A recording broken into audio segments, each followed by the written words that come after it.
Hey everyone, let's get started. Welcome to the first Cyber Lab of spring quarter.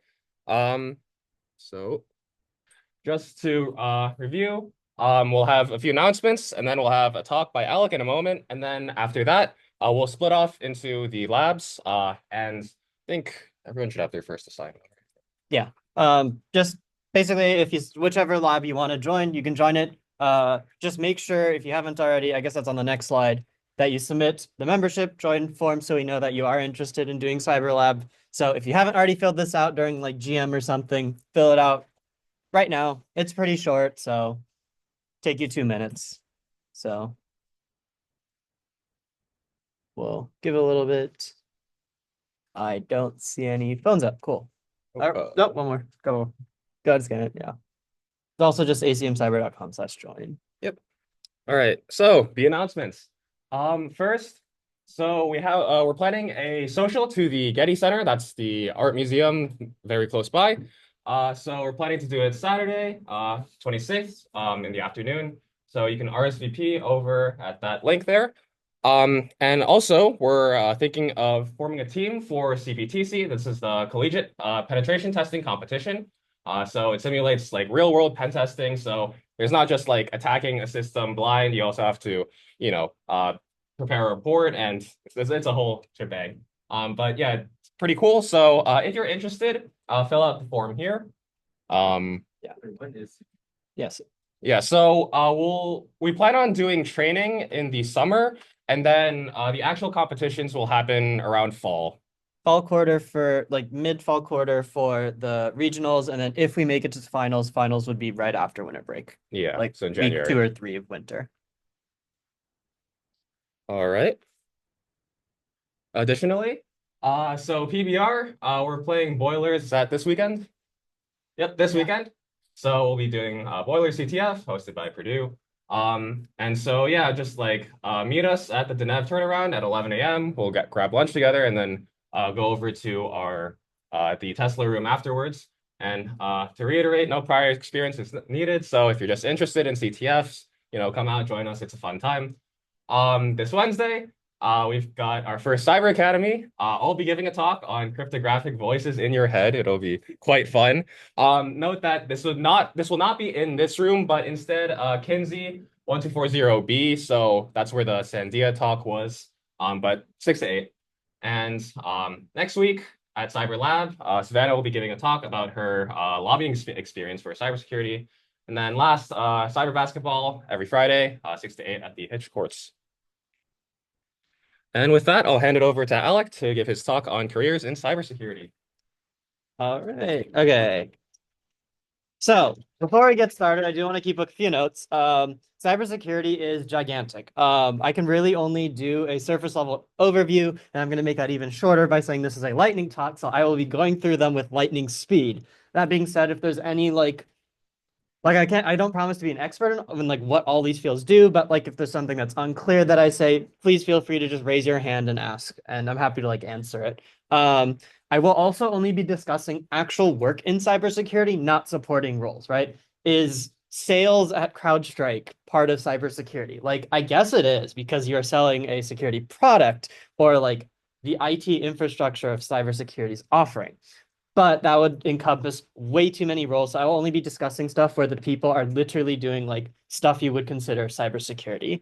And then lastly, job titles are very fluid and vary from company to company. Make sure you read the job description of whatever you're applying to. One of the jokes in the industry is security engineer, and that can mean like 3 or 4 different jobs that are very, very different. And since cybersecurity is also fairly new, right? It's only been like 20 or so years it's been called that. Before it was just like information security. Um, the industry has not fully settled on like what titles are for jobs. So yeah, again, read the job descriptions, don't depend on just the titles.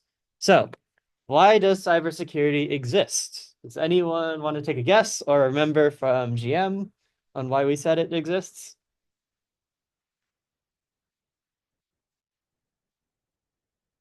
No, all right, that's cool. So, one way to think about it is like protecting data. So there, you want to keep it confidential. So make sure nobody can see it. You want to keep it intact. You want to keep its integrity. So making sure nobody can change the data, and you want to keep it available. Data is not useful if you can't access or read it when you need to. So I'll extend this to, why do companies care about cybersecurity? Like, why do they need somebody to sit there making sure that their data is secure, right? Why don't they just like leave it exposed to everyone? Sure.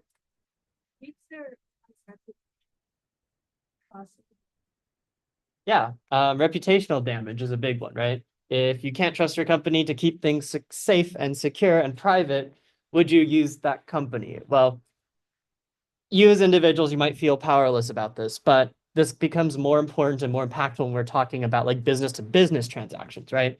A company looks at, Microsoft and they have like their Microsoft Office, or they could use like Google and like G Suite, or they can use like Oracle's version or whatever. And they look at all of these offerings and they're like, well, that offering has a history of being breached and, had all of their data leaked. So we probably should not go with that because then we're going to get in trouble.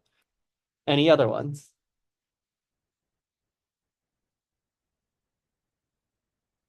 Is sure. Okay. Yeah, very good. Not even just ransomware, but just like stealing like the information leaks, right? Not only do you have the ransomware person itself, you have the fines nowadays. Governments are starting to now place fines on paying ransomware people off. You have to pay for all of the cleanup that you're doing, but purging whatever attacker you have in your system, paying off your lawyers to like deal with all the lawsuits that happen, and then paying out all of those lawsuits. Like California now has like a law where you have to pay per person's information leaked, like a fine for like losing data. So basically what I said, financial data, reputational damage, and then like legal and regulatory requirements. If you are a financial firm, there are a set of standards you have to comply to make sure that financial data is kept secure. So some companies just have a stake in that method. So let's actually move into just high level, quick lightning speed review of the fields. So the big one that we focus here in ACM Cyber and do the most of, and this also is the mostly what you would get experience in if you do CTFs, that is application security. So this is preventing attacks in your application. So this might be a desktop application. This could be a website application. This could be your blockchain. This could be like some web service you provide, some AI, ML, whatever. You're looking at some application and you're looking at all the features. You do like a deep dive into every single thing or line of code in that and trying to find vulnerabilities and or, coding it in the first place to be secure. So some of the jobs, big one is mainly just application security engineering and security auditing. So looking for vulnerabilities and or coding security securely. However, if you ever want to do bug bounty, probably not a full-time, but people do it for fun. Just go find some vulnerabilities in some companies that have explicitly given permission for you to look for bugs in their products and maybe make some money off of it. With Jason, do you know how much like Google promises if you for KCTF? It's like, yeah, like there are programs where it's like in tens of thousands of dollars and even higher if you can find something really, really critical. And I also put DevSecOps. Just curious, has anybody heard of DevOps? All right, who has heard of DevSecOps? Okay, so DevOps is essentially the developers who help, or maybe not necessarily developers, but the people who help the developers in their process of getting their code run into production and making sure all the tooling that they need is there to accelerate their development. DevSecOps is DevOps, but they have a security mindset to make sure that security is integrated from the start to finish of the product. Just like interesting side thing that some companies do. Then we move on to more like red team. So this is like penetration testing, both physical and digital. I don't know about you. I think it sounds fun. Like you're given a target like a power station and you have to literally physically go there, pop the fence, pick a lock or so, plug in your sus USB stick in there to gain control of the network and like steal all of their data and get to go do some physical things. But there aren't too many of those jobs. There are a lot more digital pen testing jobs where it's a company that hires you and says, here are all of our websites, here are all of our IP addresses, go find stuff. Or they might do an internal pen test where they pretend you've already gained access to their network. So maybe they just give you like a laptop and there's find vulnerabilities, make sure everything is secure. So this focuses more on systems rather than individual applications. So you're looking at computer networks. You're looking at like how authentication works when you're log into your company's website. And you also look at, social engineering. How well do people respond to like phishing emails? Are you able to trick people into doing stuff that are beneficial to you? Um, yeah, pen testers. And you also have a little more sketchy field called vulnerability researcher or exploit development, where generally governments will pay people good money to develop exploits for common use software. So things like Microsoft products, right? If they can find a vulnerability in Microsoft Office, they can probably target almost any company in the world. So they'll pay you good money to sit there and try and find vulnerabilities. I guess another example are like routers. If you can find a vulnerability in a common router, like a Cisco router in the Cisco OS, then you kind of just pwned all of the routers in the world. And nation states would love to use this against their adversaries for various reasons. And don't worry, you have the full protection of the government for doing this because it's legal in your country. Yeah. And then we'll move on to like security operations. So this is more day to day, right? So the past two was talking about like securing your existing systems and or testing them. This is like somebody's hacked into our system or we're trying to detect when somebody hacks into our system. So this is like your 24/7 operations, making sure, looking through all of the events that pop up, all of these like anomalies that occur, trying to find out if and when somebody gains access to your network unauthorized, and then responding to that. So you kind of have a range of different titles. So generally you start with a security analyst, which is actually generally more of an entry level job where you're just monitoring alerts and trying to analyze whether something happened. But once they detect something, it'll generally get kicked up to somebody known as an incident responder, who's a more skilled role where, you know, you get the response saying there's probably a hacker in our network. We don't know for sure, but you need to find the root cause of what triggered this anomaly. And that could be a lot of fun, but it is also an on-call job. Don't know if any of you have been on call, but it can be really painful. Some other ones you have threat hunting. So this is actively going through your company's network and looking for signs of compromise that might not have shown up in whatever logging system you have. Forensics analysts. So this more happens on like the legal side, right? You want to go sue someone or the government wants to charge someone with hacking into a computer system. How do you make sure you preserve that data, figure out what happened, and do it in a manner that is admissible by the courts? Because if you like change the contents of that drive, you can no longer use that as evidence, and you might have just ruined your case. So there's a lot of details and careful planning that needs to be done if you do any kind of digital forensics. And then lastly, vulnerability assessment and management. This is more of like an IT role, but it's like you're going to have developers deploy random services on your network. It's unavoidable.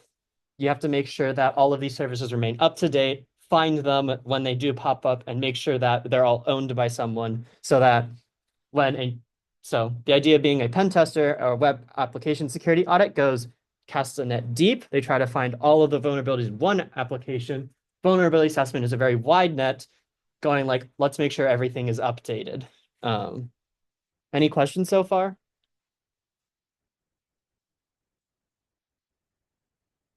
All right.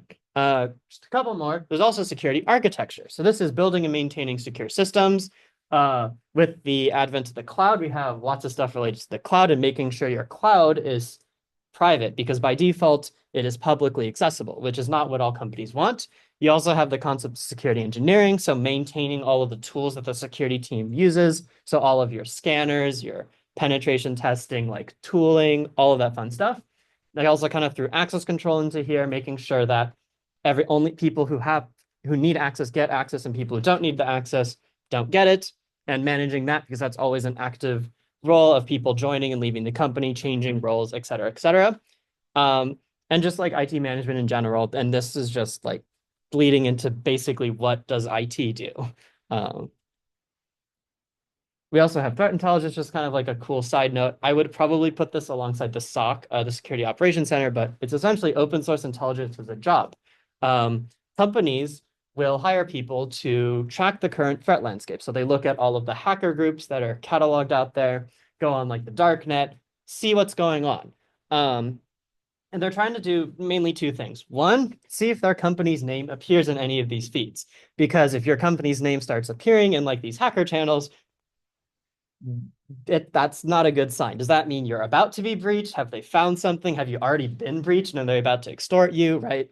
So that's step one thing they're looking at. The other thing is what's known as indicators of compromise. They're trying to see what are the latest techniques all of these criminals are using and take that information back to their company so they can look at for that through their network. Like maybe a compromise that they or a tool that they use modifies a specific file or has some specific data and memory that you can then scan all computers on your company's network for. And then lastly, cybersecurity does have a very large business side, right?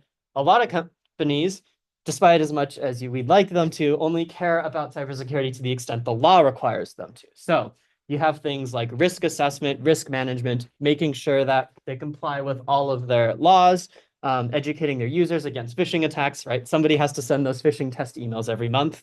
This could also come in the form of like consulting. So different companies saying, this is how you should secure your networks. Risk analysts, right? The most secure device is a device that is useless. It's not connected to the internet. There's no wireless capabilities. There's no physical ports. It's secure, but it's useless. So there's always this balance of security compared to usability. And then like compliance. So that's also legal. Are there any questions? This is like the last field I'm going to cover. Yeah. What's the easiest one to break into cybersecurity? So the easiest is so most of cybersecurity is actually not considered entry level.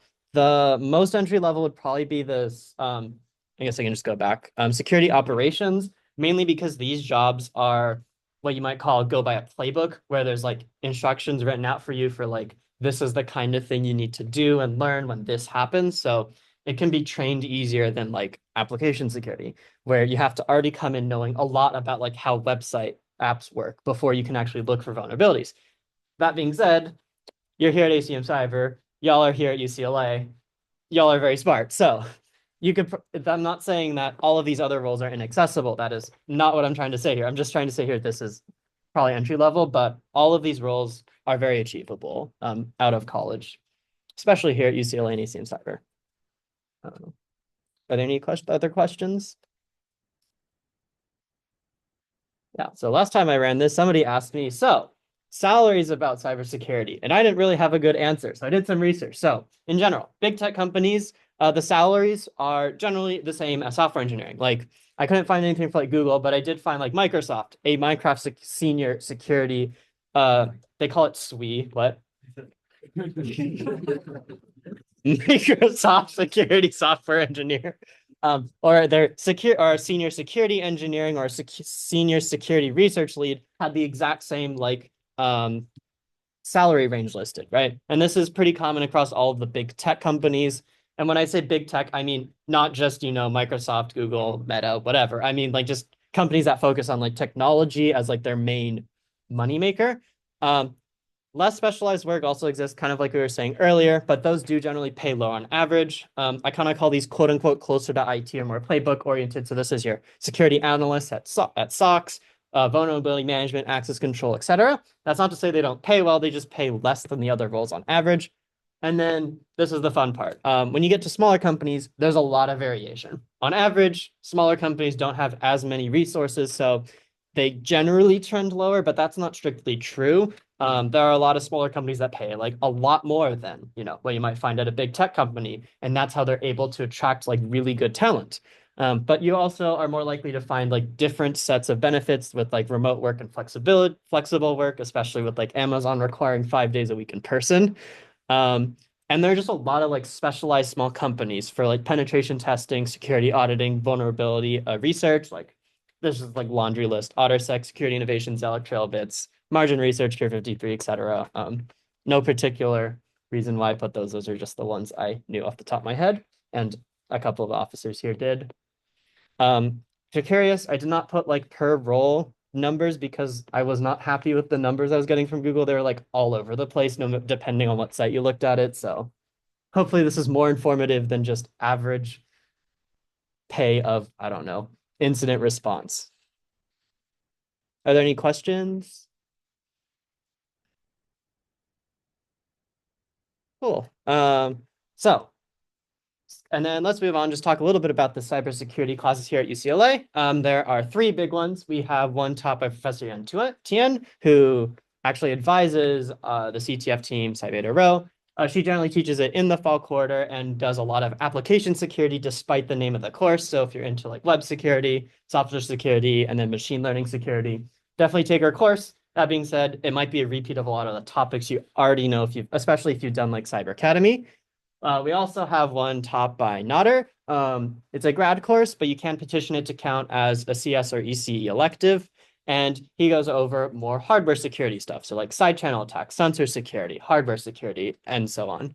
The last one, there is ComSci 136, Introduction to Computer Security, which I think 2 years ago I was shilling. Right now, I will say don't take the course. The content is insanely outdated and just wrong. So don't take it. If another professor takes over the course like Kumar, I would probably recommend it, but if it's with Reichert, don't. And yes, I'm going on the record and recording saying this.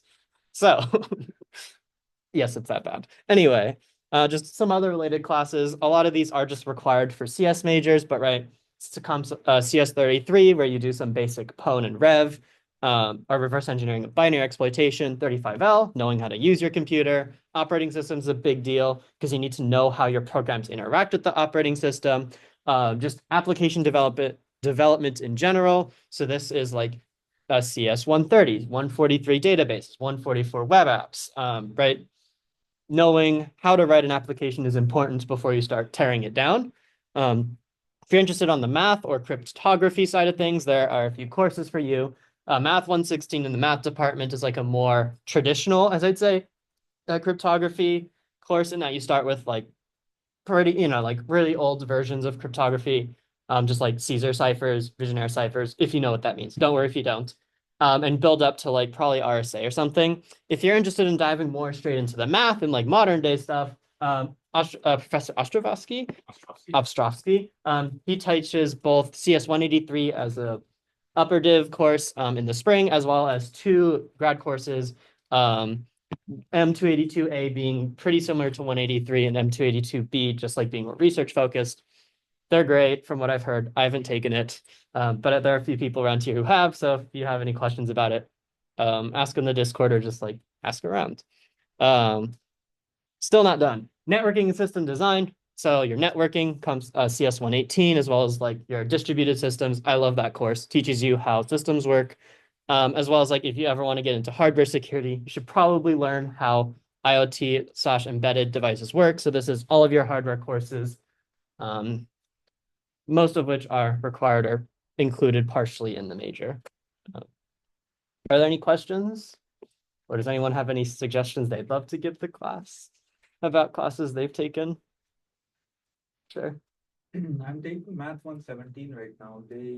It's algebra for applications, Mhm. and we are covering like a lot of computer science applications like RSA, AES, and like just build from like nothing and you build the exams and then you go there. That's a very good class. Oh, that's cool. Right, Ronak, did you have one?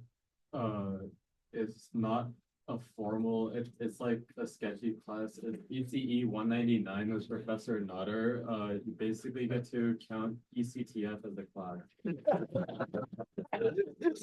I mean, yeah, so yeah, if you do a couple of things we do have do carry class credit. So ECTF, if you do commit to it and do a lot of it, yes, you can count it as an ECE elective, or you could probably petition it as a CS elective. Do you know if that's worked? I'm pretty sure you can't do it as an ECE elective, but you can do it as a CS elective. Wait, but it's ECE 199, right? Well, It's the a weird ECE process. department- Okay, anyway, ask us and we'll tell you about it after this year, because it's the first time we're doing it for class credit. Yeah. Anybody else wanted to leave any comments before I wrap it up? No. All right. Thank you so much. Hopefully you learned a little bit about maybe other things in cybersecurity that you might not have known about that you could go work in. All right. So let's go break it to our labs. But before that, just a quick review for those if you're still on the fence about which lab you want to do. So I'm gonna go in, I'll call least difficult to most difficult. So the first one we have is Secure SQLite Lab. So this is going to build a SQLite lab for JavaScript or Node.js specifically, that prevents SQL injections. How does this work? Well, you should take the lab to learn more. Just any amount of programming experience will be sufficient for the lab, and for this lab and all the other labs, generally, they will teach you everything you need to know on the cybersecurity side in order to succeed. Next one is the Burp Suite Lab. So this is going to be learning how to build a web auditing tool. So if you've ever like played with like making requests to a web server, this tool will basically, you send a request to the server, but this tool will intercept it and allow you to like mess with the request and or the response to make it easy to like test websites. So maybe there's a field on the form where it's like, add $5 to your bank account. Maybe the front end, like you try putting a negative number and it says, no, you can't. But what if you edit the request and make it -5? Maybe that works. So this tool is for that. And then GDB Lab is probably one of the more advanced labs. But essentially, we're going to be creating a GDB-like debugger from scratch. So you'll learn about low-level programming. It's going to be a little bit on the more difficult side just because it is C and like lots of low-level programming. But should be a lot of fun. We'll try and make a debugger together, and hopefully we'll be able to like do some basic CTF challenges with it and figure out what's going on without touching GDB. Yeah, so Burp Suite will be front right side of the room where I am. Secure SQLite Lab will be on that side using that screen. And then if your GDB lab back in the room, if you haven't submitted this form already, do so. Yeah, just go ahead and split up. Stop the recording. Oh, yeah. I'm doing this.